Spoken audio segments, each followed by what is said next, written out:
नमस्कार, मी Aditi. Book of recipes या माझ्या चॅनलमध्ये तुमचं खूप खूप स्वागत आहे. आजची आपली रेसिपी म्हणण्यापेक्षा आजचं आपलं एक वाटण मी तुम्हाला दाखवणार आहे.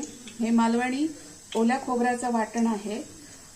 बऱ्याचशा उसळ, आमटी, व्हेज, नॉनव्हेज अशा बऱ्याच डिशमध्ये हे वाटण वापरलं जातं. तर बघूया आजच्या रेसिपीसाठी लागणारं साहित्य आहे.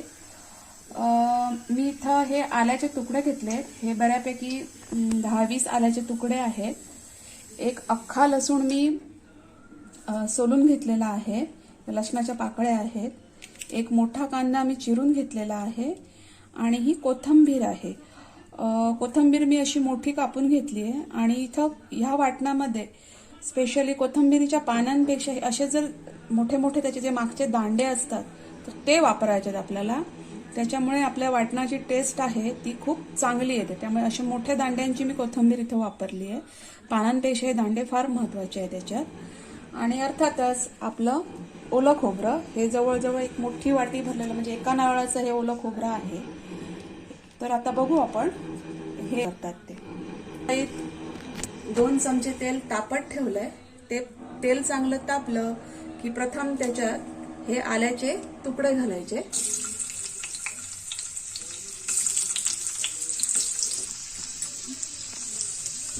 हे आल्याचे तुकडे तेलात घालायचे, हलके भाजून घ्यायचे.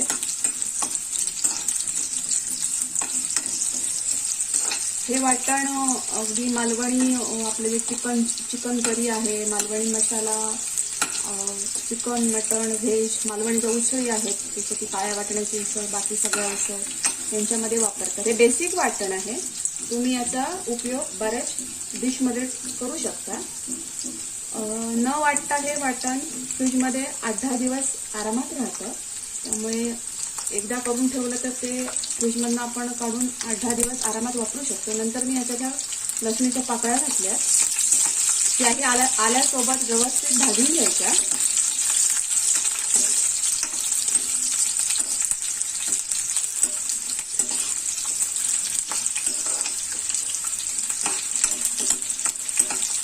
असं थोडं आलं आणि लसूण थोडं हलकं भाजून झालं की मग त्याच्यात मी हा एक उभा चिरलेला कांदा घालते.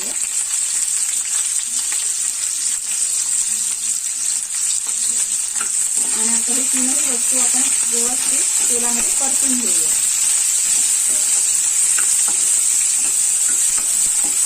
कांदा थोडा लालसर होईपर्यंत परतायचा आहे. कांदा याच्यात आपण आता नीट व्यवस्थित भाजून घेऊया.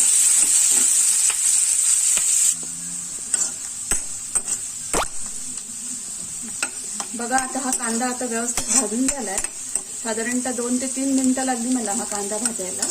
खूप ब्राऊन नाही करायचा, पण तो नीट भाजला पाहिजे तेलामध्ये. तर आता हे कांदा भाजून झाल्यानंतर आता आपण त्याच्यात हे ओलं खोबरं घालूया.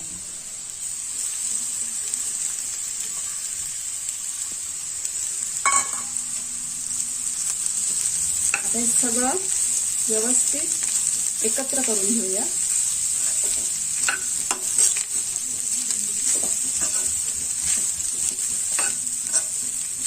गॅस थोडा मीडियम ठेवायचा आणि हे खोबरं भाजायला सुरुवात करायची.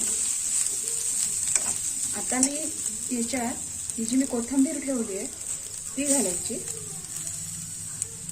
कोथिंबीरीच्या पानांपेक्षा कोथिंबीरीच्या दांड्यांचा इथे जास्त उपयोग करायचा. त्याने वाटणाला एक खूप छान चव येते. हे सगळं आपण नीट व्यवस्थित भाजून घेऊया.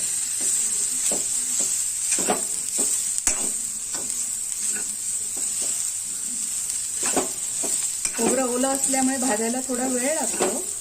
त्यामुळे मीडियम गॅस ठेवायचा आणि हे सतत परतवत राहायचं आणि सोनेरी रंग येईपर्यंत नीट खोबरं भाजून घ्यायचं.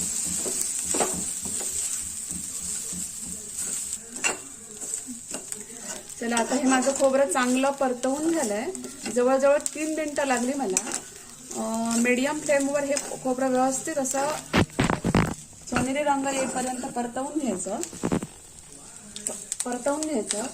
आणि ह्या खोबऱ्याबरोबर बघा ही कोथिंबीर सुद्धा नीट भाजली गेली आहे.